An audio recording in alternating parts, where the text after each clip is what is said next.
Weedmaps. So this is interesting. Weedmaps is basically, I don't know, like Yelp for dispensaries. It's a directory. Yeah, it's a directory of dispensaries. So last month we found out, actually in December, we found out that Weedmaps is actually going to go public via a merger with Silver Spike Acquisition Corp. Mm-hmm. Yep.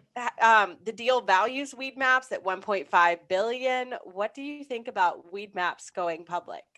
A $1.5 billion directory. That sounds, yeah, it sounds It like an sounds a awful little lot. bit Well, like a pets.com feeling. oh, you've Oh, cursed them yeah. by mentioning pets.com, that infamous company from the .com era. Yeah. Weedmaps, well, their timing's good. If you're going to IPO a marijuana company, this is a good time to do it because we're in a period of optimism right now. Again, justifiably, like we mentioned before, there's a lot of momentum behind the legalized marijuana industry. Can they justify a valuation like that?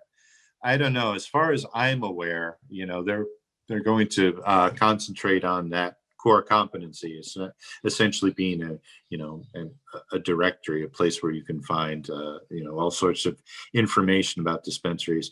That's useful, but I think we need to kind of wait for a prospectus on that to figure out more about their business, especially how they plan on developing it. Because if they're just going to be a one-trick pony in terms of just being an information source, I don't see, throwing $1.5 billion in their bank account for that.